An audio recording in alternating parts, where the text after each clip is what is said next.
Hello friends, नमस्ते, आदाब, सत श्री अकाल। मैं प्रोफेसर दत्तात्रेय गोड़के आप सभी का फिर से एक बार स्वागत करता हूँ आपके चहेते शो में जिसका नाम है रीड विथ मी। चलिए कुछ अच्छा सुनते हैं। In a recent few episodes, we have started reading a very special book which is entitled as Think and Grow Rich and written by Napoleon Hill. So far, we have completed reading first three parts of this very special book. If you have missed any of the part of this very special book, you can find the link of that video in the description box. You can go over there, click on the link, and you can enjoy the learning. So far, we have completed reading, which includes Ikigai, the Japanese secret for long and happy life, then followed by Inner Engineering, a yogi's guide, how to take back control of your life, the power of your subconscious mind, then power of habits, 10 success mantras for life. Like that number of books we have completed already. If you have missed any of the audiobook reading, then you can find the link of same in the description box and you can go over there and you can start listening it. Before starting the part number 4 of this very special book Think and Grow Rich, let me first congratulate all of you for completing first 3 parts reading, as well as I am really grateful to all of you for showering so much love for this very special show entitled as Read With Me. तो चलिए let us start with the part 4 of this Think and Grow Rich which is written by Napoleon Hill. अगर आने वाले जितने भी हमारे नए audio books है वो अगर आप मिस नहीं करना चाहते हैं तो please do subscribe to our channel and press the bell icon so that you will get notified as and when we are going to upload our next audio book. Okay, तब तक हंसते रहिए, मुस्कुराते रहिए और कुछ ना कुछ तो अच्छा सुनते रहिए। आपके पास भी लिबर्टी है। अगर मान लीजिए कोई एक बुक है जिसकी सॉफ्ट कॉपी या हार्ड कॉपी आपके पास है, या ऐसा कुछ तो नॉवेल है या कुछ आपने आर्टिकल पढ़ा था और जिसने आपकी लाइफ टू द एक्सटेंट कुछ ना कुछ तो चेंज कर ली है, तो then please send that document to us. Our team will segregate it and if possible we are going to read that document for you along with all of our viewers.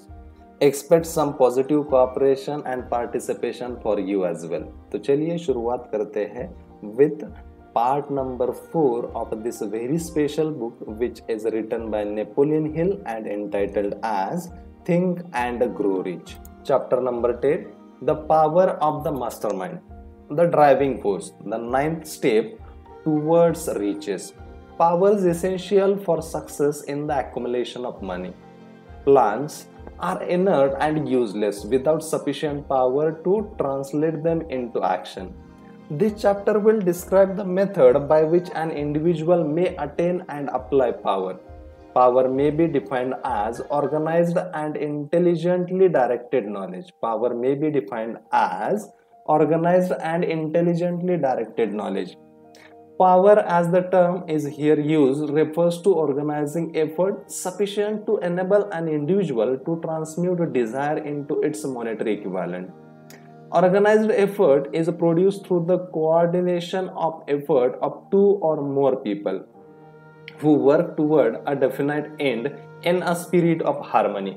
Power is required for the accumulation of money. Power is necessary for the retention of money after it has been accumulated. I need to repeat this.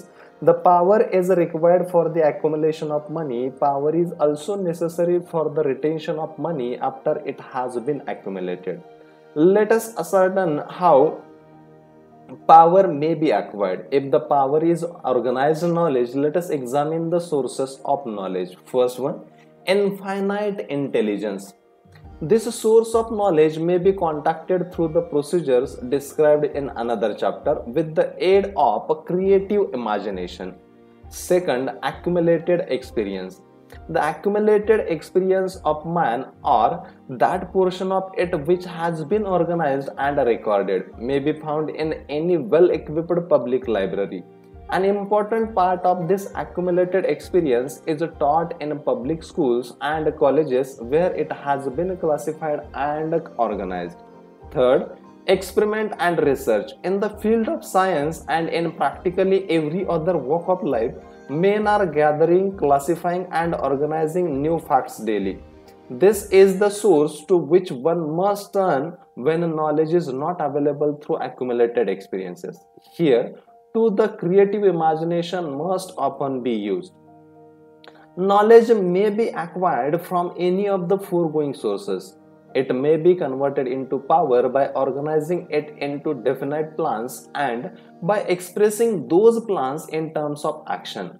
Examination of the three major sources of knowledge will readily disclose the difficulty an individual would have if he depended upon his efforts alone in assembling knowledge and expressing it through definite plans in terms of action. If his plans are comprehensive and if they contemplate large proportions, he must generally induce others to cooperate with him before he can inject into them the necessary element of power. Gaining power through the mastermind. The mastermind may be defined as coordination of knowledge and effort in a spirit of harmony between two or more people for the attainment of a definite purpose. No individual may have great power without availing himself of the mastermind. In a preceding chapter, instructions were given for the creation of plans for the purpose of translating desire into its monetary equivalent. If you carry out these instructions with persistence and intelligence and use discrimination in the selection of your mastermind group, your objective will have been halfway reached even before you begin to recognize it. So, you may better understand the intangible potentialities of a power available to you through a properly chosen mastermind group. We will here explain the two characteristics of the mastermind principle, one of which is economic in nature and other psychic. The economic feature is obvious. Economic advantage may be created by any person who surrounds himself with the advice, counsel, and personal cooperation of a group of men who are willing to lend him wholehearted aid in a spirit of perfect harmony. This form of cooperative alliance has been the basis of nearly every great fortune. Your understanding of a great truth may definitely determine your financial status. The psychic phase of the mastermind principle is much more abstract, much more difficult to comprehend because it has a reference to the spiritual forces with which the human race as a whole is not well acquainted. You may catch a significant suggestion from this statement. No two minds ever come together without thereby creating a third invisible, intangible force which may be likened to a third mind. Keep in mind the fact that there are only two known elements in the whole universe, energy and matter. It is a well-known fact that matter may be broken down into units of molecules, atoms, and electrons. There are units of matter which may be isolated, separated, and analyzed. Likewise, there are units of energy. The human mind is a form of energy, a part of it being spiritual in nature. When the minds of two people are coordinated in a spirit of harmony, the spiritual units of energy of each mind form an affinity, which constitutes the psychic phase of the mastermind. The mastermind principle, or rather the economic feature of it, was first called to my attention by Andrew Carnegie over 25 years ago. Discovery of this principle was responsible for the choice of my life's work. Mr. Carnegie's mastermind group consisted of a staff of approximately 50 men, with whom he surrounded himself for the definite purpose of manufacturing and marketing steel. He attributed his entire fortune to the power he accumulated through this mastermind. Analyze the record of any man who has accumulated a great fortune and many of those who have accumulated modest fortunes, and you will find that they have either consciously or unconsciously employed the mastermind principle. Great power can be accumulated through no other principle. Energy is nature's universal set of building blocks out of which she constructs every material thing in the universe, including man and every form of animal and vegetable life. Through a process which only nature completely understands, she translates energy into matter. Nature's building blocks are available to man in the energy involved in thinking. Man's brain may be compared to an electric battery. It absorbs energy from the ether, which permeates every atom of matter and fills the entire universe. It is a well-known fact that a group of electric batteries will provide more energy than a single battery. It is also a well-known fact that an individual battery will provide energy in proportion to the number and capacity of the cells it contains. The brain functions in a similar fashion. This accounts for the fact that some brains are more efficient than others and leads to this significant statement: a group of brains coordinated or connected in a spirit of harmony will provide more thought energy than a single brain, just as a group of electric batteries will provide more energy than a single battery. Through this metaphor, it becomes immediately obvious that the mastermind principle holds the secret of power wielded by men who surround themselves with other men of brains. There follows now another statement which will lead still nearer to an understanding of the psychic phase of the mastermind principle. When a group of individual brains are coordinated and function in harmony, the increased energy created through that alliance becomes available to every individual brain in the group. It is a well-known fact that Henry Ford began his business career under the handicap of poverty, illiteracy, and ignorance. It is an equally well-known fact that within the inconceivably short period of 10 years, Mr. Ford mastered these three handicaps, and that within 25 years he made himself one of the richest men in America. Connect with this fact the additional knowledge that Mr. Ford's most rapid strides become noticeable from the time he became a personal friend of Thomas A. Edison, and you will begin to understand what the influence of one mind upon another can accomplish. Go a step further and consider the fact that Mr. Ford's most outstanding achievements began from the time that he formed the acquaintances of Harvey Firestone, John Burroughs, and Luther Burbank, each a man of great brain capacity, and you will have further evidence that the power may be produced through friendly alliances of minds. There is a little, if any, doubt that Henry Ford is one of the best informed men in the business and industrial world. The question of his wealth needs no discussion. Analyze Mr. Ford's intimate personal friends, some of whom have already been mentioned, and you will be prepared to understand the following statement. Men take on nature and the habits of the power of thought of those with whom they associate in a spirit of sympathy and harmony. Henry Ford whipped poverty, illiteracy, and ignorance by allying himself with great minds whose vibrations of thought he absorbed into his own mind.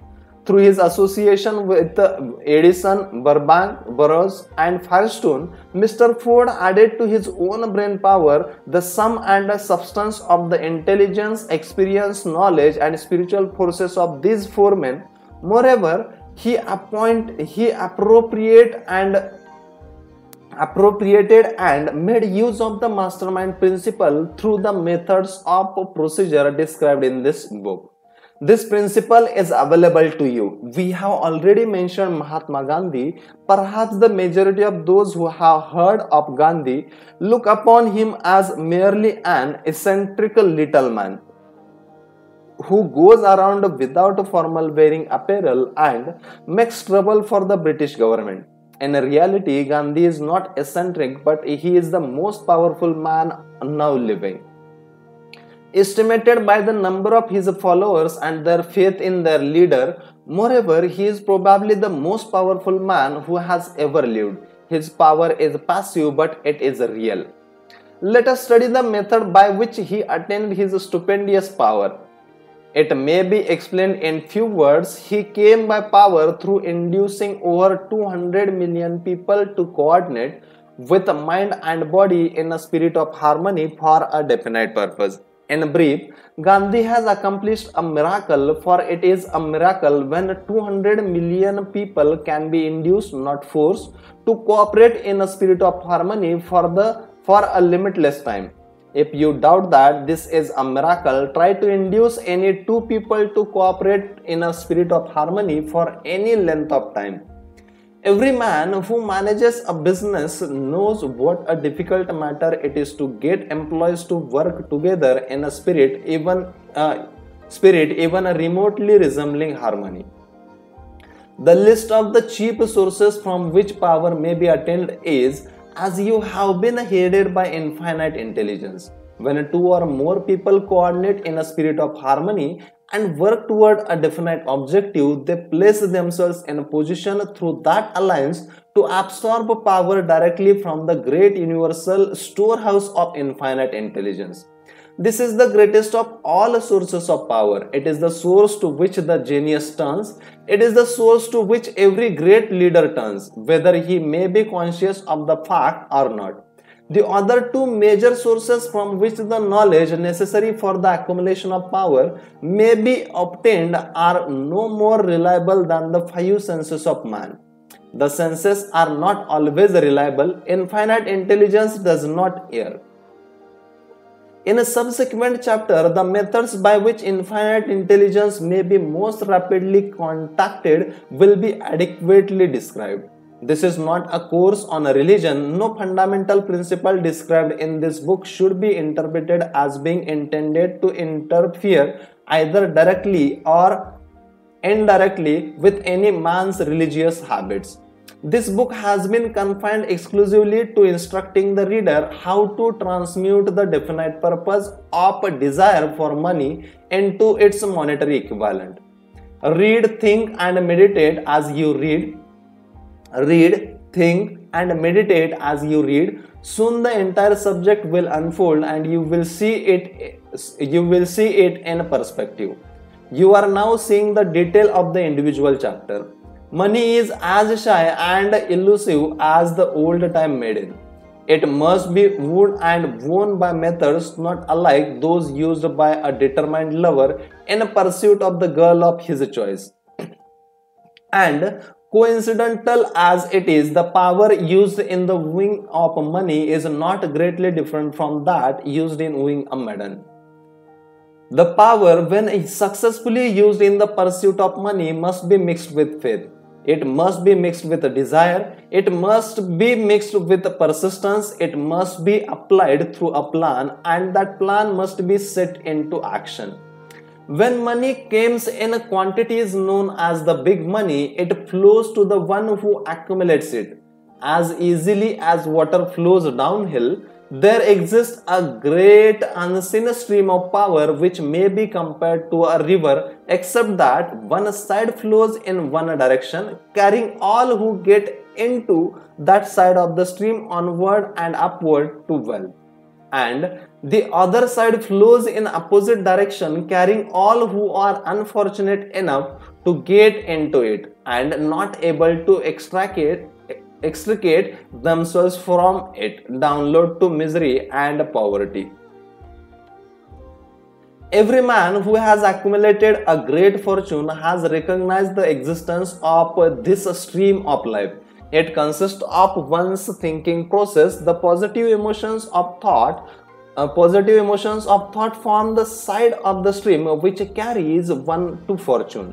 The negative emotions form the side which carries one down to poverty. This carries a thought of stupendous importance to the person who is following this book with the object of accumulating a fortune. If you are in the side of the stream of power which leads to poverty, this may serve as an oar by which you may propel yourself over into the other side of the stream. It can serve you only through application and use. Merely reading and passing judgment on it either one way or another will in no way benefit you.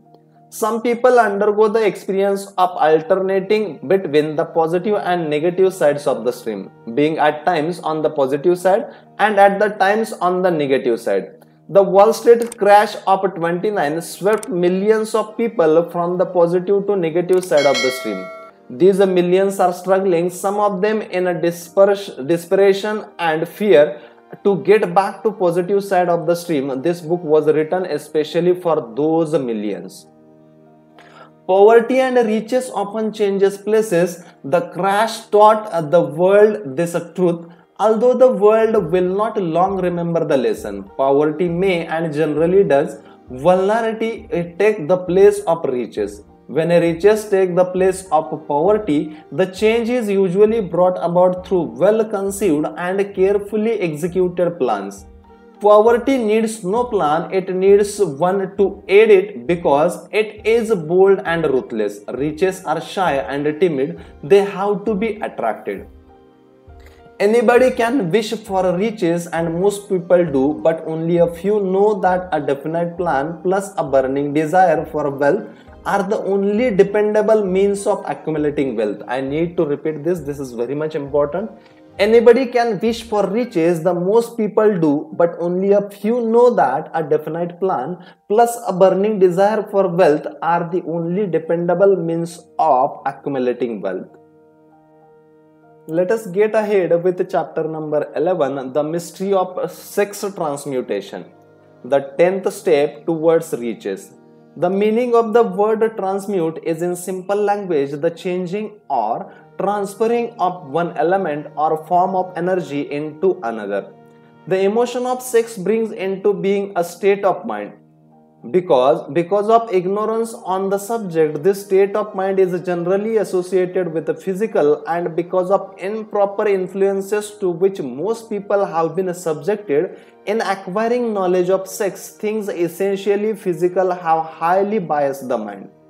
The emotion of sex has back of it the possibility of three constructive potentialities. They are: first, the perpetuation of mankind; second, the maintenance of health as a therapeutic agency, it has no equal; and finally, third one, the transformation of mediocrity into genius through transmutation. Sex transmutation is simple and easily explained. It means the switching of mind from thoughts of physical expression to thoughts of some other nature. Sex desire is the most powerful of human desires. When driven by this desire, men develop a keenness of imagination, courage, willpower, persistence, and creative ability unknown to them at other times. So strong and impelling is the desire for sexual contact that men freely run the risk of life and reputation to indulge it. When harnessed and redirected along other lines, this motivating force maintains all of its attributes of keenness of imagination, courage, etc., which may be used as powerful creative forces in literature, art, or in any other profession or calling, including, of course, the accumulation of riches. The transmutation of sex energy calls for the exercise of willpower, to be sure, but the reward is worth the effort. The desire for sexual expression is inborn and natural. The desire cannot and should not be submerged or eliminated, but it should be given an outlet through forms of expression which enrich the body, mind, and spirit of man. If not given this form of outlet through transmutation, it will seek outlets through purely physical channels. A river may be dammed and its water controlled for a time, but eventually it will force an outlet. The same is true of the emotion of sex. It may be submerged and controlled for a time, but its very nature causes it to be ever-seeking means of expression. If it is not transmuted into some creative effort, it will find a less worthy outlet. Fortunate indeed is the person who has discovered how to give sex emotion an outlet through some form of creative effort, for he has by that discovery lifted himself to the status of a genius. Scientific research has disclosed these significant facts. First one, the men of greatest achievement are men with highly developed sex natures, men who have learned the art of sex transmutation. Second one, the men who have accumulated great fortunes and achieved outstanding recognition in literature, art, industry, architecture, and the professions were motivated by the influence of a woman. The research from which these astounding discoveries were made went back through the pages of biography and history for more than 2000 years. Wherever there was evidence available in connection with the lives of men and women of great achievement, it indicated most convincingly that they possessed high developed sex natures. The emotion of sex is an irresistible force against which there can be no such opposition as an immovable body. When driven by this emotion, men become gifted with a superpower for action. Understand this truth and you will catch the significance of the statement that sex transmutation will lift one to the status of a genius. The emotion of sex contains the secret of creative ability. Destroy the sex glands whether in man or beast and you have removed the major source of action. For proof of this, observe what happens to any animal after it has been castrated. A bull becomes as docile as a cow after it has been altered sexually. Sex alteration takes out of the male, whether man or beast, all the fight that was in him. Sex alteration of the female has the same effect. The trained mind stimuli. The human mind responds to stimuli through which it may be keyed up to a high rates of vibration known as enthusiasm, creative imagination, intense desire, etc. etc. The stimuli to which the mind responds most freely are: first, the desire of sex expression; second, love; third, a burning desire for fame, power, or financial gain or money; fourth, music; fifth, friendship between either those of the same sex or those of the opposite sex; sixth, a mastermind alliance based upon the harmony of two or more people who ally themselves for spiritual or temporal advancement; seventh one, mutual suffering such as that experienced by people who are persecuted; eighth, autosuggestion; ninth, fear; and tenth one, narcotics and alcohol. The desire for sex expression comes at the head of the list of stimuli which most effectively step up the vibration of mind and start the wheels of the physical action. 8 of these stimuli are natural and constructive, 2 are destructive. The list is here presented for the purpose of enabling you to make a comparative study of the major sources of mind stimulation. From this study, it will be readily seen that the emotion of sex is by great odds the most intense and powerful of all mind stimuli. This comparison is necessary as a foundation for proof of the statement that transmutation of sex energy may lift one to the status of a genius. Let us find out what constitutes a genius. Some viziers had said that a genius is a man who wears long hair, eats square food, lives alone, and serves as a target for the joke makers. A better definition of a genius is a man who has discovered how to increase the vibration of thought to the point where he can freely communicate with sources of knowledge not available through the ordinary rate of vibration of thought. The person who thinks will want to ask some questions concerning this definition of a genius. The first question will be, how may one communicate with sources of knowledge which are not available through the ordinary rate of vibration of thought? The next question will be, are there known sources of knowledge which are available only to genie? And if so, what are these sources and exactly how may they be reached? We shall offer proof of the soundness of some of the more important statements made in this book, or at least we shall offer evidence through which you may secure your own proof through experimentation, and in doing so, we shall answer both of these questions. Genius is developed through the sixth sense. The reality of a sixth sense has been fairly well established. This sixth sense is a creative imagination. The faculty of creative imagination is one which the majority of people never use during an entire lifetime, and if used at all, it usually happens by mere accident.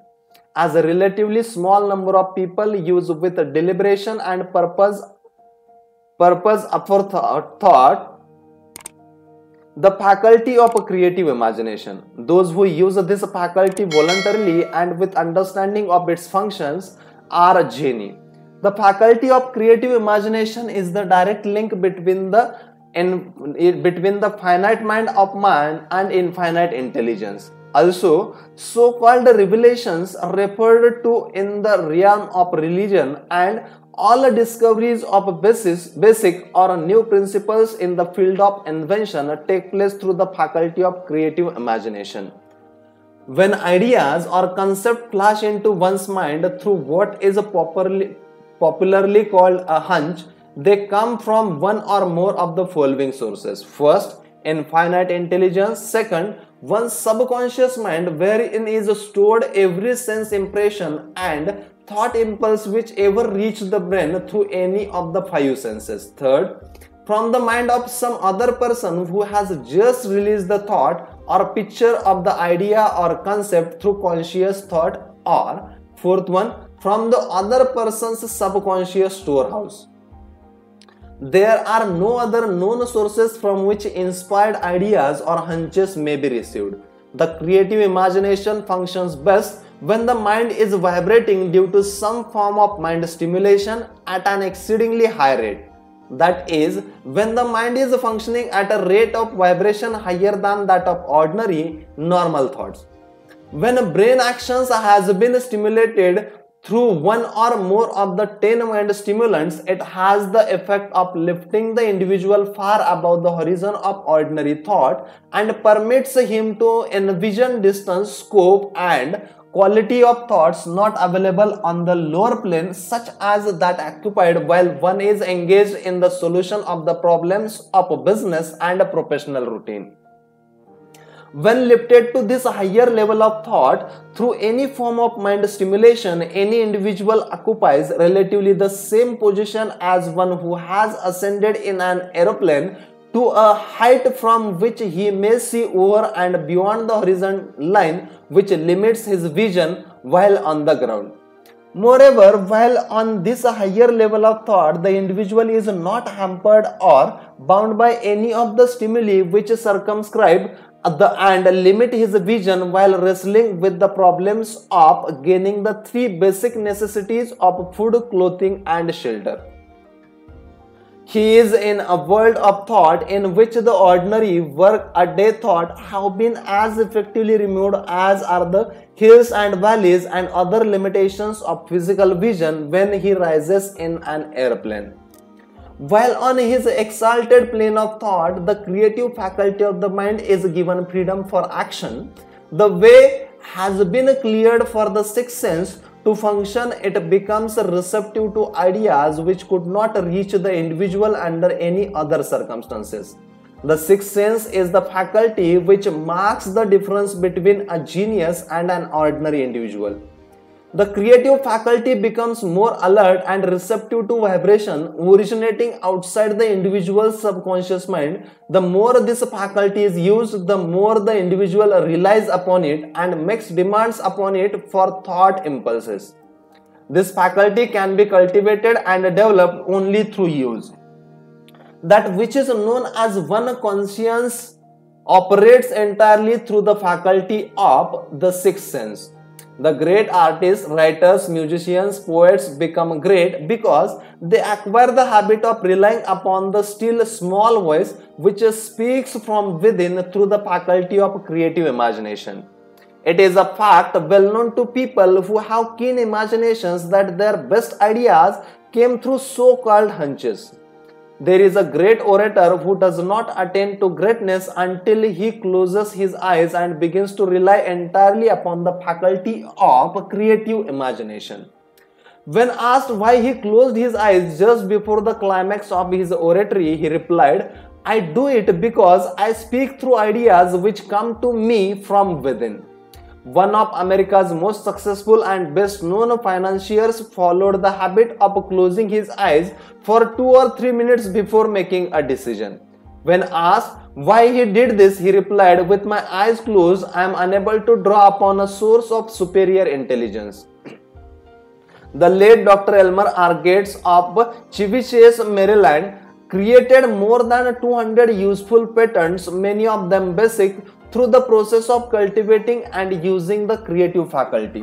His method is both significant and interesting to one interested in attaining to the status of genius, in which category Dr. Gates unquestionably belonged. Dr. Gates was one of the really great, though less publicized scientists of the world. In his laboratory, he had what he called his personal communication room. It was practically soundproof and so arranged that all light could be shut out. It was equipped with a small table on which he kept a pad of writing paper. In front of the table on the wall was an electric push button which controlled the lights. When Dr. Gates desired to draw upon the forces available to him through his creative imagination, he would go into this room, sit himself at the table, shut off the lights, and concentrate upon the known factors of the invention on which he was working, remaining in that position until ideas began to flash into his mind in connection with the unknown factors of the invention. On one occasion, ideas came through so fast that he was forced to write for almost 3 hours. When the thoughts stopped flowering and he examined his notes, he found they contained a minute description of principles which bade not a parallel among the known data of the scientific world. Moreover, the answer to this problem was intelligently presented in those notes. In this manner, Dr. Gates completed over 200 patents, which has been begun but not completed by half-baked brains. Evidence of the truth of this statement is in the United States Patent Office. Dr. Gates earned his living by sitting for ideas for individuals and corporations. Some of the largest corporations in America paid his substantial fees by the hour for sitting for ideas. The reasoning faculty is often faculty because it is largely guided by one's accumulated experience. Not all knowledge which one accumulates through experience is accurate. Ideas received through the creative faculty are much more reliable for the reason that they come from sources more reliable than any which are available to the reasoning faculty of the mind. The major difference between the genius and ordinary crank inventor may be found in the fact that the genius works through his faculty of creative imagination, while the crank knows nothing of this faculty. The scientific inventors such as Mr. Edison or Dr. Gates make use of both the synthetic and creative faculties of imagination. For example, the scientific inventor or genius begins an invention by organizing and combining the known ideas or principles accumulated through experience through the synthetic faculty, the reasoning faculty. If he finds this accumulated knowledge to be insufficient for the completion of his invention, he then draws upon the sources of knowledge available to him through his creative faculty. The method by which he does this varies with the individual, but this is the sum and substance of his procedure. First, he stimulates his mind so that it vibrates on a higher than average plane using one or more of the 10 mind stimulus or some other stimulant of his choice. Second, he concentrates upon known factors, the finished part of his invention, and creates in his mind a perfect picture of unknown factors, the unfinished part of his invention.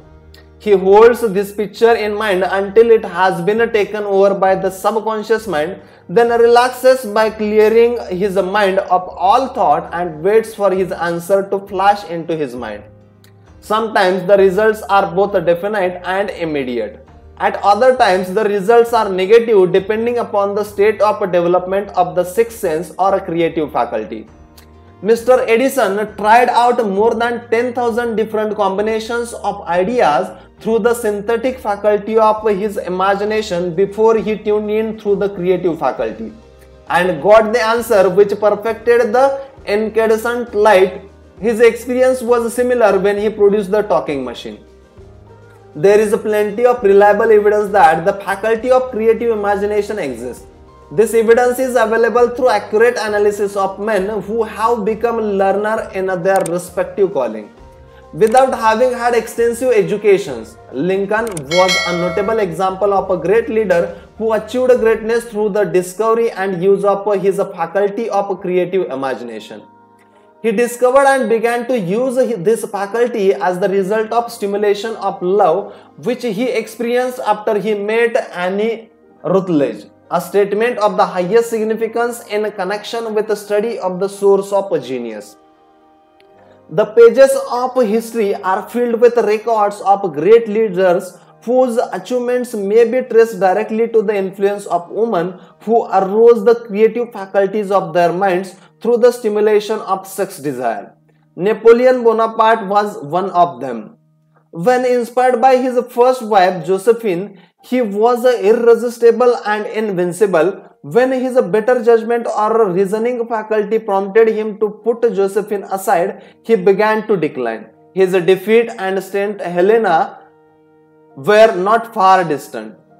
If good taste would permit, we might easily mention scores of men well known to the American people who climbed to great heights of achievement under the stimulating influence of their wives, only to drop back to destruction after money and power went to their heads, and they put aside the old wife for a new one. Napoleon was not the only man to discover that sex influence from the right source is more powerful than any substitute of expediency which may be created by mere reason. The human mind responds to stimulation. Among the greatest and most powerful of these stimuli is the urge of sex. When harnessed and transmuted, this driving force is capable of lifting men into the higher sphere of thought, which enables them to master the sources of worry and petty annoyance which beset their pathway on the lower plane. Unfortunately, only the genii have made the discovery. Others have accepted the experience of sex urge without discovering one of its major potentialities, a fact which accounts for the great number of others as compared to the limited number of genii. For the purpose of refreshing the memory in a connection with the facts available from the biographies of certain men, we here present the names of the few men of outstanding achievement, each of whom was known to have been a high sex nature. The genius which was theirs undoubtedly found its source of power in a transmuted sex energy. From George Washington to Enrico Caruso.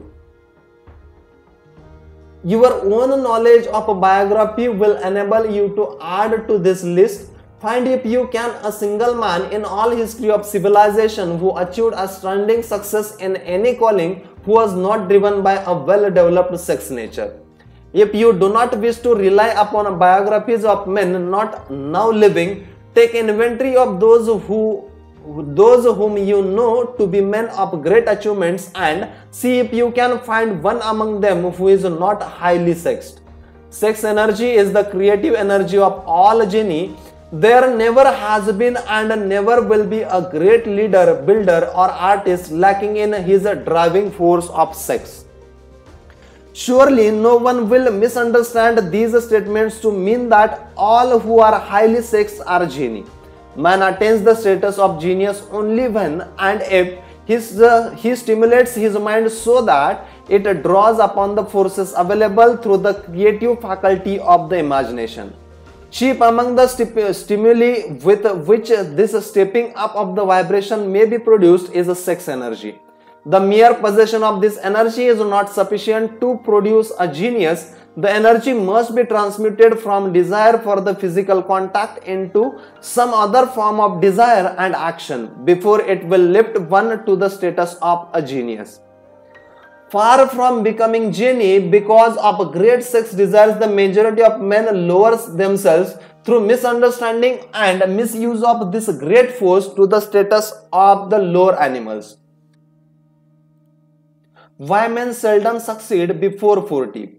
I discovered from the analysis of over 25,000 people that men who succeed in an outstanding way seldom do so before the age of 40, and more often they do not strike their real pace until they are well beyond the age of 50. This fact was so astounding that it prompted me to go into the study of its cause most carefully, carrying the investigation over a period of more than 12 years. This study disclosed the fact that the major reason why the majority of men who succeed do not begin to do so before the age of 40 to 50 is their tendency to dissipate their energies through the overindulgence in physical expression of the emotion of sex. The majority of men never learn that urge of sex has other possibilities which far transcend in importance than of mere physical expression. The majority of those who make this discovery do so after having wasted many years at a period when the sex energy is at its height prior to age of 45 to 50. This usually is followed by noteworthy achievement. The lives of many men up to and sometimes well past the age of 40 reflect a continued dissipation of energies which could have been more profitable turned into better channels. Their finer and more powerful emotions are shown widely to the foreminds. Out of this habit of Mel grew the term sowing his wild oats. Sowing his wild oats. The desire for sexual expression is by far the strongest and most impelling of all the human emotions, and for this very reason this desire, when harnessed and transmuted into action other than that of physical expression, may raise one to the status of a genius.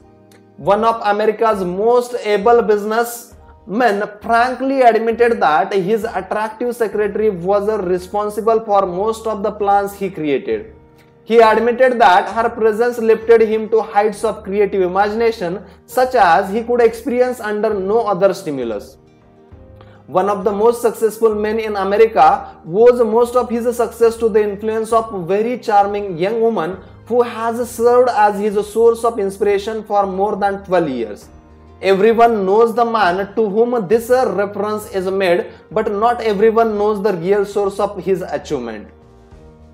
History is not lacking in examples of men who attained the status of a genie as the result of the use of artificial mind stimulants in the form of alcohol and narcotics.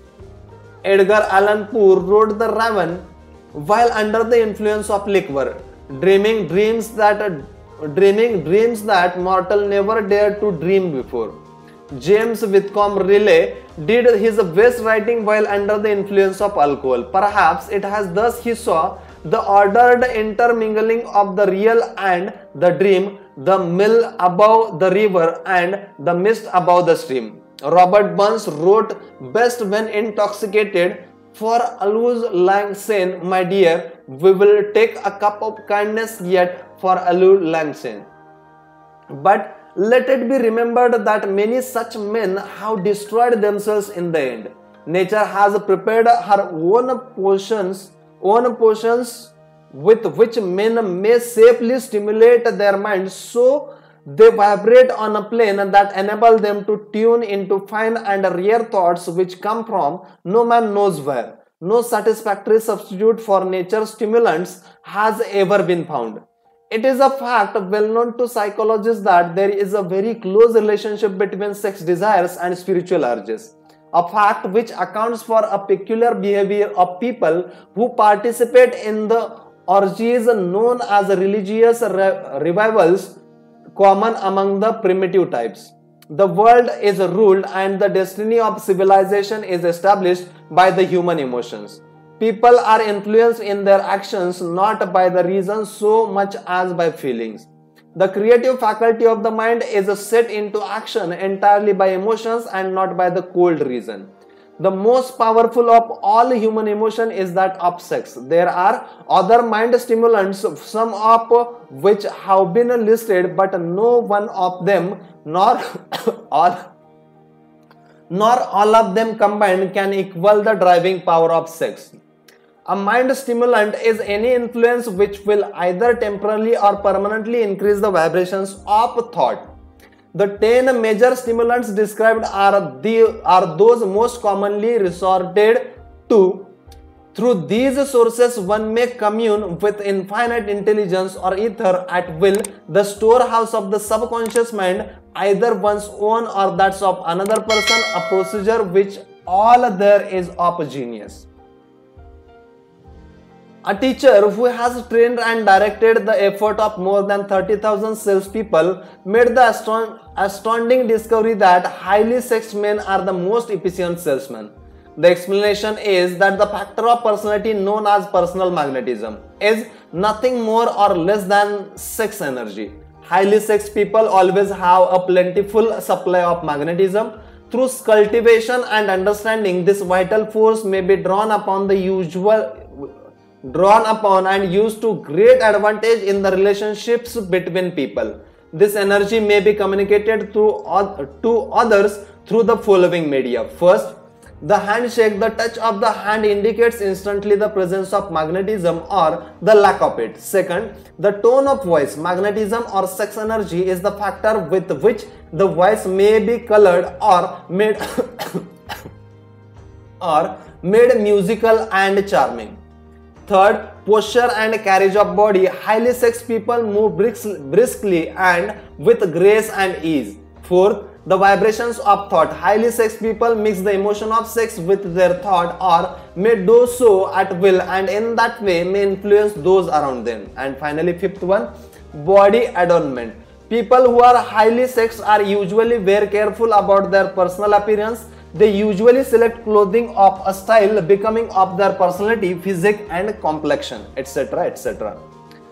When employing salesmen, the more capable sales manager look for the quality of a personal magnetism as the first requirement of a salesman. People who lack sex energy will never become enthusiastic nor inspire others with enthusiasm, and enthusiasm is one of the most important requisite in the salesmanship, no matter what one is selling. The public speaker, orator, preacher, lawyer or salesman who is lacking in sex energy is a flop as far as being able to influence others is concerned. Coupled with this, the fact that most people can be influenced only through an appeal to their emotions, and you will understand the importance of sex energy as a part of salesman's native ability. Master salesmen attain the status of mastery in selling because they either consciously or unconsciously transmute the energy of sex into sales enthusiasm. In this statement may be found a very practical suggestion as the actual meaning of sex transmutation.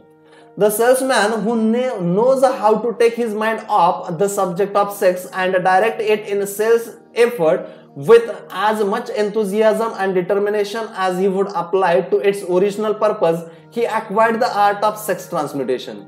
Whether he knows it or not, the majority of salesmen who transmute their sex energy do so without being in the least aware of what they are doing or how they are doing it. Transmutation of sex energy calls for more willpower than the average person cares to use for this purpose. Those who find it difficult to summon willpower sufficient for transmutation may gradually acquire this ability. Though this requires willpower, the reward for the practice is more than worth the effort. The reward for the practice is more than worth the effort. The entire subject of sex is one with which the majority of people appear to be unapparently ignorant. The urge of sex has been grossly misunderstood, slandered and burlesqued by the ignorant and the evil-minded for so long that the very word sex is seldom used in polite society. Men and women who are known to be blessed, yes blessed, with highly sex natures are usually looked upon as being people who will bear watching. Instead of being called blessed, they are usually called cursed. Millions of people, even this age of enlightenment, have inferiority complexes which they developed because of this false belief that a highly sex nature is a curse. These statements of virtue of sex energy should not be constructed as a justification for the libertine. The emotion of sex is a virtue only when used intelligently and with a discrimination. It may be misused and often is to such an extent that it debases instead of enriches both body and mind. The better use of this power is the burden of this chapter. It seemed quite significant to the author when he made the discovery that practically every great leader whom he had the privilege of analyzing was a man whose achievements were largely inspired by a woman. In many instances, the woman in the case was a modest, self-denying wife of whom the public had heard but little or nothing. In a few instances, the source of inspiration has been traced to the other woman. Perhaps such cases may not be entirely unknown to you. Intemperance in sex habits is just as detrimental as intemperance in habits of drinking and eating. In this age in which we live, an age which began with the World War, intemperance is a habit of sex is common. This orgy of indulgence may account for the shortage of great leaders. No man can avail himself of the forces of his creative imagination while dissipating them. Man is the only creature on the earth which violates nature's purpose in this connection. Every other animal indulges its sex nature in moderation and with purpose which harmonizes with the laws of nature. Every other animal responds to the calls of sex only in a season. Man's inclination is to declare open season. Every intelligent person knows that stimulation in excess through alcoholic drinks and narcotics is a form of intemperance which destroys the vital organs of the body, including the brain. Not every person knows, however, that overindulgence in a sex expression may become a habit as a destructive and as a detrimental to creative effort as a narcotic or liquor. A sex mad man is not essentially different than a dope madman. Both have lost control over their faculties of reason and willpower. Sexual overindulgence may not only destroy reason and willpower, but it may also lead to either temporary or permanent insanity. Many cases of hypochondria, imaginary illness, grow out of habits developed in ignorance of the true function of sex. From these brief references to the subject, it may be readily seen that ignorance on the subject of sex transmutation forces stupendous penalties upon the ignorant on the one hand and withholds from the equally stupendous benefits on the other. Widespread ignorance on the subject of sex is due to the fact that the subject has been surrounded with mystery and beclouded by dark silence. The conspiracy of mystery and silence has had the same effect upon the minds of young people that the psychology of prohibition had. The result has been increased curiosity and desire to acquire the more knowledge on this Beethoven subject, and to the shame of all lawmakers and most physicians, by training best qualified to educate youth on that subject, information has not been easily available. Seldom does an individual enter upon highly creative effort in any field of endeavor before the age of 40. The average man reaches the period of his greatest capacity to create between 40 and 60. These statements are based upon analysis of thousands of men and women who has been carefully observed. They should be encouraging to those who fail to arrive before the age of 40 and to those who belong frightened at the approach of old age around the 40-year mark. The years between 40 and 50 are, as a rule, the most fruitful. Man should approach this age not with fear and trembling, but with hope and eager anticipation. If you want evidence that most men do not begin to do their best work before the age of 40, study the records of most successful men known to American people and you will find it. Henry Ford had not hit his pace of the achievement until he had passed the age of 40. Andrew Carnegie was well past 40 before he began to reap the reward of his effort. James J. Hill was still running a telegraph key at the age of 40. His stupendous achievement took place after that age. Biographies of American industrialists and financiers are filled with evidence that the period from the 40 to 60 is the most productive age of man. Between the ages of 30 and 40, man begins to learn, if he ever learns, the art of sex transmutation. This discovery is generally accidental, and more often than otherwise, the man who makes it is totally unconscious of his discovery. He may observe that his powers of achievement have increased around the age of 45 or 40, but in most cases he is not familiar with the cause of this change.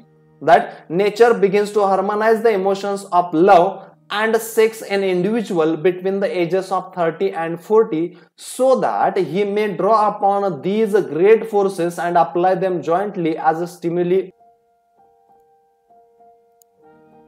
Sex alone is a mighty urge to action, but its forces are like a cyclone. They are often uncontrollable. When the emotion of love begins to mix itself with the emotion of sex, the result is calmness of purpose, poise, accuracy of judgment, and balance. What person who has attained to the age of 40 is so unfortunate as to be unable to analyze these statements and to corroborate them by his own experience? When driven by his desire to please a woman based solely upon the emotion of sex, a man may be and usually is capable of a great achievement, but his actions may be disorganized, distorted, and totally destructive. When driven by his desire to please a woman based upon the motive of sex alone, a man may steal, cheat, and even commit murder. But when the emotion of love is mixed with the emotion of sex, that same man will guide his actions with more sanity, balance, and reason. Criminologists have discovered that the most hardened criminals can be reformed through the influence of woman's love. There is no record of criminal having been reformed solely through the sex influence. These facts are well known, but their cause is not. Reformation comes, if at all, through the heart or the emotional side of man, not through his head or a reasoning side. Reformation means a change of heart, it does not mean a change of head. A man may, because of a reason, make certain changes in his personal conduct to avoid the consequences of undesirable effects, but genuine reformation comes only through a change of heart, through a desire to change. Love, romance, and sex are the emotions capable of driving men to heights of superachievement. Love is the emotion which serves as a safety valve and ensures balance, poise, and constructive effort. When combined, these three emotions may lift one to an altitude of a genius. There are genii, however, who know but little of the emotion of love. Most of them may be found engaged in some form of action which is destructive, or at least not based upon justice and fairness towards others. If good taste would permit, a dozen genii could be named in the field of industry and finance who ride ruthlessly over the rights of their fellow men. They seem totally lacking in conscience. The reader can easily supply his own list of such men. The emotions are states of mind. Nature has provided man with a chemistry of mind, which operates in a manner similar to the principles of chemistry of matter. It is a well-known fact that through the aid of chemistry of matter, a chemist may create a deadly poison by mixing certain elements, none of which are in themselves harmful in the right proportion. The emotion may likewise be combined so as to create a deadly poison. The emotion of sex and jealousy, when mixed, may turn a person into an insane beast. The presence of any one or more of the destructive emotions in the human mind through the chemistry of the mind set up a poison which may destroy one's sense of justice and fairness. In extreme cases, the presence of any combination of these emotions in the mind may destroy one's reason. Road to genius consists of the development, control, and use of sex, love, and romance. Briefly, the process may be stated as follows: encourage the presence of these emotions as the dominating thoughts in one's mind, and discourage the presence of all the destructive emotions. The mind is a creature of habit. It thrives upon the dominating thoughts fed it. Through the faculty of willpower, one may discourage the presence of any emotion and encourage the presence of any other. Control of the mind through the power of will is not difficult. Control comes from the presence and habit. The secret of control lies in understanding the process of transmutation. When any negative emotion presents itself in one's mind, it can be transmuted into a positive or a constructive emotion by the simple procedure of changing one's thoughts. There is no other road to genius than through voluntary self-effort. A man may attain to great heights of financial or business achievement solely by the driving force of sex energy, but history is filled with evidence that he may, and usually does, carry with him certain traits of character which rob him of ability to either hold or enjoy his fortune. This is worthy of analysis, thought, and meditation, for it states a truth, the knowledge of which may be helpful to women as well as men. Ignorance of this has cost thousands of people their privilege of happiness even though they possess riches.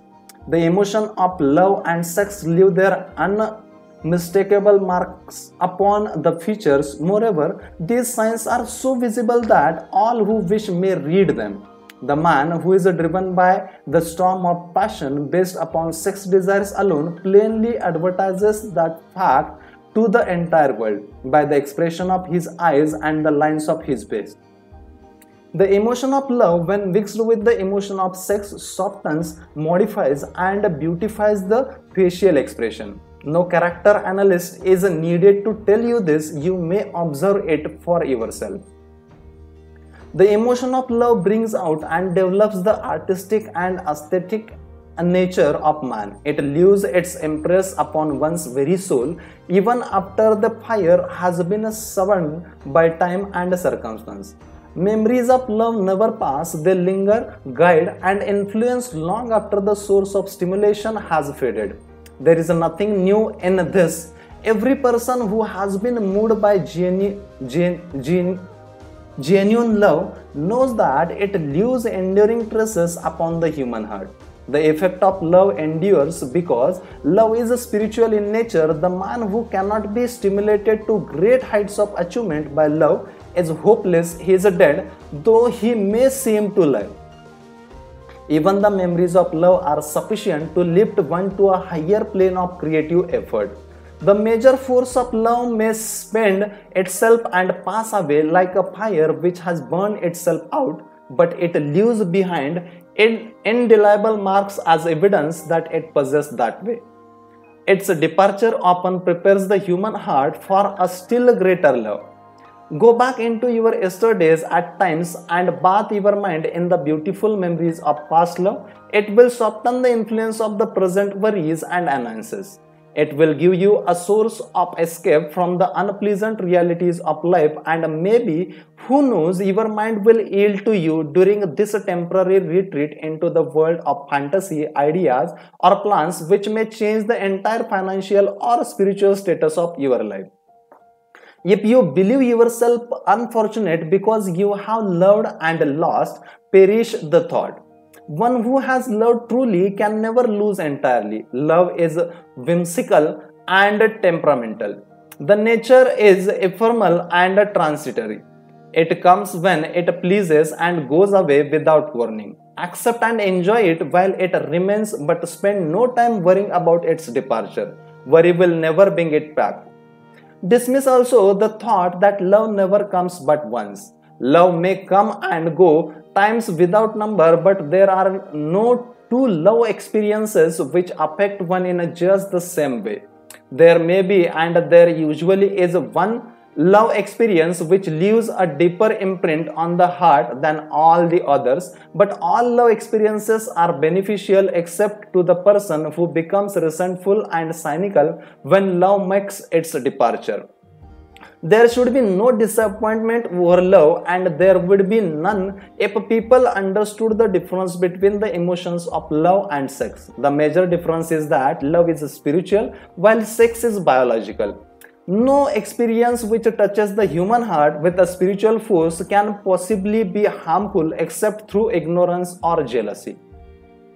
Love is without question life's greatest experience. It brings one to communion with infinite intelligence. When mixed with the emotion of romance and sex, it may lead one far up the ladder of creative effort. The emotion of love, sex, and romance are sides of the eternal triangle of the achievement building genius. Nature creates genie through no other force. Love is an emotion with many sides and shadows and colors. The love with one feels for parents or children is quite different from that which one feels for one's sweetheart. The one is mixed with the emotion of sex while the other is not. The love which one feels is a true friendship is not the same as that felt for one's sweetheart, parents or children, but it too is a form of love. Then there is the emotion of love for things inanimate such as love of nature's handiwork, but the most intense and burning of all these various kinds of love is that experienced in the blending of the emotion of love and sex. Marriages are not blessed with the eternal affinity of love, properly balanced and proportioned with sex cannot be happy ones and seldom endure. Love alone will not bring happiness in a marriage, nor will sex alone. When these two beautiful emotions are blended, marriage may bring about a state of mind closest to the spiritual that one may ever know on this earthly plane. When the emotion of romance is added to those of love and sex, the obstruction between the finite mind of man and infinite intelligence are removed. Then a genius has been born.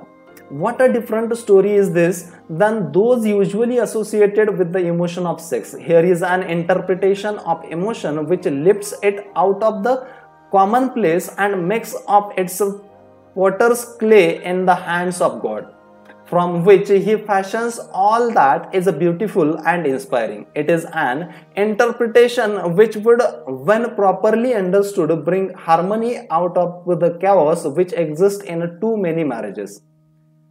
The disharmonies often expressed in the form of nagging may usually be tracked to lack of knowledge on the subject of sex. Where love, romance, and the proper understanding of the emotion and function of sex abide, there is no disharmony between married people. Fortunate is the husband whose wife understands the true relationship between the emotion of love, sex, and romance. When motivated by this holy trinity, no form of labor is burdensome, because even the most lovely form of effort takes on the nature of a labor of love. It is very bold saying that a man's wife may either make him or break him, but the reason is not always understood. The making and breaking is the result of the wife's understanding or lack of understanding of the emotion of love, sex, and romance. Despite the fact that men are polygamous by the very nature of their biological inheritance, it is true that no woman has as great an influence on a man as his wife unless he is married to a woman totally unsuited to his nature. If a woman permits her husband to lose interest in her and become more interested in other women, it is usually because of her ignorance or the indifference towards the subject of sex, love, and romance. This statement presupposes, of course, that genuine love once existed between a man and his wife. The facts are equally applicable to a man who permits his wife's interest in him to die. Married people often bicker over a multitude of trivialities. If these are analyzed accurately, the real cause of the trouble will often be found to be indifference or ignorance on these subjects. Man's greatest motivating force is his desire to please woman. The hunter who excelled during the prehistoric days before the dawn of civilization did so because of his desire to appear great in the eyes of woman. Man's nature has not changed in this respect. The hunter of today brings home no skins of wild animals, but he indicates his desire for her favor by supplying fine clothes, motor cars, and wealth. Man has the same desire to please woman that he had before the dawn of civilization. The only thing that has changed in his method of pleasing. Men who accumulate large fortunes and attain to great heights of power and fame do so mainly to satisfy their desire to please women. Take women out of their lives and great wealth would be useless to most men. It is this inherent desire of man to please woman which gives woman the power to make or break a man. The woman who understands man's nature and tactfully caters to it need have no fear of competition from other women. Men may be giant with indomitable willpower when dealing with other men, but they are easily managed by women of their choice.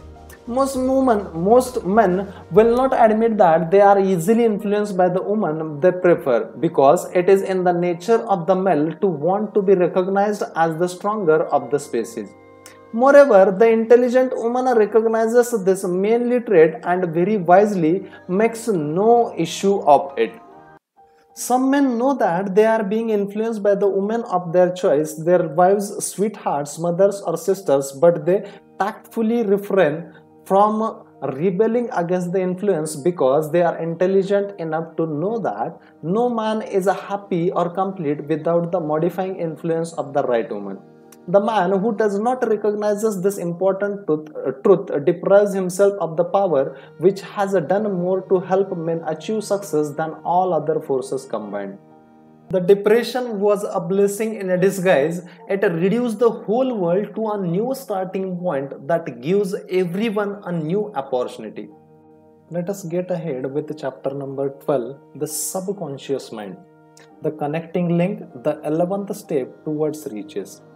The subconscious mind consists of a field of consciousness in which every impulse of thought that reaches the objective mind through any of the five senses is classified and recorded, and from which thoughts may be recalled or withdrawn as letters may be taken from a filing cabinet. It receives and files sense impressions or thoughts regardless of their nature. You may voluntarily plant in your subconscious mind any plan, thought, or purpose which you desire to translate into its physical or monetary equivalent. The subconscious acts first on the dominating desires which have been mixed with emotional feelings such as faith. Consider this in connection with the instructions given in the chapter on desire. For taking the 6 steps there outlined, the instructions given in the chapter on the building and execution of plans, and you will understand the importance of the thought conveyed. The subconscious mind works day and night through a method of procedure unknown to man. The subconscious mind draws upon the forces of infinite intelligence for the power with which it voluntarily transmutes one's desire into their physical equivalent, making use always of the most practical media by which this end may be accomplished. You cannot entirely control your subconscious mind, but you can voluntarily hand over to it any plan, desire, or purpose which you wish to transform into concrete form. Read again instructions for using the subconscious mind in the chapter on autosuggestion. There is a plenty of evidence to support the belief that the subconscious mind is the connecting link between the finite mind of man and infinite intelligence. It is the intermediary through which one may draw upon the forces of infinite intelligence at will. It alone contains the secret process by which mental impulses are modified and changed into their spiritual equivalent. It alone is the medium through which prayer may be transmitted to the source capable of answering prayer. The possibilities of a creative effort connected with the subconscious mind are stupendous, and imponderable. They inspire one with awe. I never approach the discussion of the subconscious mind without a feeling of littleness and inferiority due perhaps to the fact that man's entire stock of knowledge on this subject is so pitifully limited. The very fact that the subconscious mind is the medium of communication between the thinking mind of man and infinite intelligence is of itself a thought which almost paralyzes one's reason. After you have accepted as a reality the existence of the subconscious mind and understand its possibility as a medium for the transmuting your desires into their physical or monetary equivalent, you will comprehend the full significance of the instructions given in the chapter on desire. You will also understand why you have been repeatedly admonished to make your desire clear and to reduce them to writing. You will also understand the necessity of persistence in carrying out instructions. The 13 principles are the stimuli with which you acquire the ability to reach and to influence your subconscious mind. Do not become discouraged if you cannot do this upon the first attempt. Remember that the subconscious mind may be voluntarily directed only through habit under the directions given in the chapter on faith. You have not yet had time to master faith. Be patient, be persistent. A good many statements in the chapters on faith and autosuggestion will be repeated here for the benefit of your subconscious mind. Remember, your subconscious mind functions voluntarily whether you make any effort to influence it or not. This naturally suggests to you that thoughts of fear and poverty and all negative thoughts serve as a stimuli to your subconscious mind. Unless you master these impulses and give it more desirable food upon which it may feed. The subconscious mind will not remain idle if you fail to plant desires in your conscious mind. It will feed upon the thoughts which reach it as the result of your neglect. We have already explained that thought impulses, both negative and positive, are reaching the subconscious mind continuously from the 4 sources which were mentioned in the chapter on sex transmutation. For the present, it is sufficient if you remember that you are living daily in the midst of all manner of thought impulses which are reaching your subconscious mind without your knowledge. Some of these impulses are negative, some are positive. You are now engaged in trying to help shut off the flow of negative impulses and to aid in voluntarily influencing your subconscious mind through positive impulses of desire. When you achieve this, you will possess the key which unlocks the door to your subconscious mind. Moreover, you will control that door so completely that that no desirable thought may influence your subconscious mind. Everything which man creates begins in the form of a thought impulse. Man can create nothing which he does not first conceive in thought. Through the aid of the imagination, thought impulses may be assembled into plans. The imagination, when under control, may be used for the creation of plans or purposes that lead to success in one's chosen occupation. All thought impulses intended for transmutation into their physical equivalent, voluntarily planted in the subconscious mind, must pass through the imagination and be mixed with faith. The mixing of faith with a plan or purpose intended for submission to the subconscious mind may be done only through the imagination. From these statements, you will readily observe that voluntary use of the subconscious mind calls for coordination and application of all the principles. Ella Wheeler Wilcox gave evidence of her understanding of the power of the subconscious mind when she wrote, "You never can tell what a thought will do in bringing you hate or love. For thoughts are things and their airy wings are swifter than carrier doors.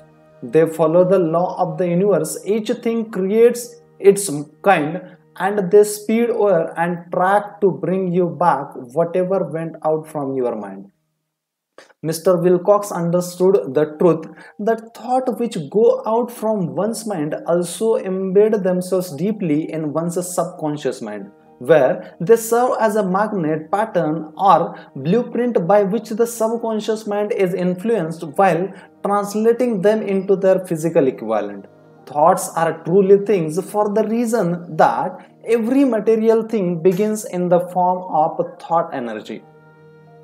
The subconscious mind is more susceptible to influence by impulses of thought mixed with the feeling or emotion than by those originating solely in the reasoning portion of the mind. In fact, there is much evidence to support the theory that only emotionalized thoughts have any action influence upon the subconscious mind. It is a well known fact that emotion or feeling rules the majority of people. If it is true that the subconscious mind responds more quickly to and is influenced more readily by thought impulses which are well mixed with emotion, it is essential to become familiar with the more important of the emotions. There are 7 major positive emotions and 7 major negative emotions. The negatives voluntarily inject themselves into the thought impulses which ensure passage into the subconscious mind. The positive must be injected through the principle of autosuggestion into the thought impulse which an individual wishes to pass on to his subconscious mind. Instructions have been given in the chapter on autosuggestion. These emotions or feeling impulses may be likened to yeast in a loaf of bread because they constitute the action element which transforms thought impulses from the passive to the active state. Thus may one understand why thought impulses which have been well mixed with emotion are acted upon more readily than thought impulses originating in a cold reason. You are preparing yourself to influence and control the inner audience of your subconscious mind in order to hand over to it the desire for money which you wish transmuted into its monetary equivalent. It is essential, therefore, that you understand the method of approach to this inner audience. You must speak its language or it will not heed your call. It understands best the language of emotion or feeling. Let us therefore describe here the 7 major positive emotions and the 7 major negative emotions, so that you may draw upon the positives and avoid the negatives when giving instructions to your subconscious mind. The 7 major positive emotions: the emotion of desire, the emotion of faith, the emotion of love, the emotion of sex, the emotion of enthusiasm. I will repeat it once again. The emotion of desire, the emotion of faith, emotion of love, emotion of sex, emotion of enthusiasm, the emotion of romance, and the emotion of hope. There are other positive emotions, but these are the 7 most powerful and the ones most commonly used in creative effort. Master these 7 emotions, they can be mastered only by use, and the other positive emotions will be at your command when you need them. Remember in this connection that you are studying a book which is intended to help you develop a money consciousness by filling your mind with positive emotions. One does not become money conscious by filling one's mind with negative emotions. The 7 major negative emotions to be avoided: the emotion of fear, the emotion of jealousy, the emotion of hatred, the emotion of revenge, the emotion of greed, the emotion of superstition, and the emotion of anger. The positive and negative emotions cannot occupy the mind at the same time. I need to repeat this. This is very much important. Positive and negative emotions cannot occupy the mind at the same time. One or the other must dominate. It is your responsibility to make sure that positive emotions constitute the dominating influence of your mind. Here the law of habit will come to your aid. Form the habit of applying and using the positive emotions. Eventually, they will dominate your mind so completely that the negatives cannot enter it. Only by following these instructions literally and continuously can you gain control over your subconscious mind. The presence of a single negative in your conscious mind is sufficient to destroy all chances of constructive aid from your subconscious mind. If you are an observing person, you must have noticed that most people resort to prayer only after everything else has failed, or else they pray by a ritual of meaningless words. And because it is a fact that most people who pray do so only after everything else has failed, they go to prayer with their minds filled with fear and doubt, which are the emotions the subconscious mind acts upon and passes on to infinite intelligence. Likewise, that is the emotion which infinite intelligence receives and acts upon. If you pray for a thing but have fear as you pray that you may not receive it, or that your prayer will not be acted upon by infinite intelligence, your prayer will have been in vain. Prayer does sometimes result in a realization of that for which one prays. If you have ever had the experience of receiving that for which you prayed, go back in your memory and recall your actual state of mind while you were praying, and you will know for sure that the theory here described is more than a theory. The time will come when the schools and educational institutions of the country will teach the science of prayer. Moreover, then prayer may be and will be reduced to a science. When that time comes, it will come as soon as mankind is ready for it and demands it. No one will approach the universal mind in a state of fear, for the very good reason that there will be no such emotion as a fear. Ignorance, superstition, and false teaching will have disappeared, and man will have attained his true status as a child of infinite intelligence. A few have already attained this blessing. If you believe this prophecy is far-fetched, and take a look at the human race in a retrospect. Less than 100 years ago, men believed the lightning to be evidence of the wrath of God and feared it. Now, thanks to the power of faith, men have harnessed the lightning and made it turn the wheels of industry. Much less than 100 years ago, men believed the space between the planets to be nothing but a great void, a stretch of dead nothingness. Now, thanks to this same power of faith, men who know that far from being either dead or a void, the space between the planet is very much alive, that it is the highest form of vibration known, expecting perhaps the vibration of thought.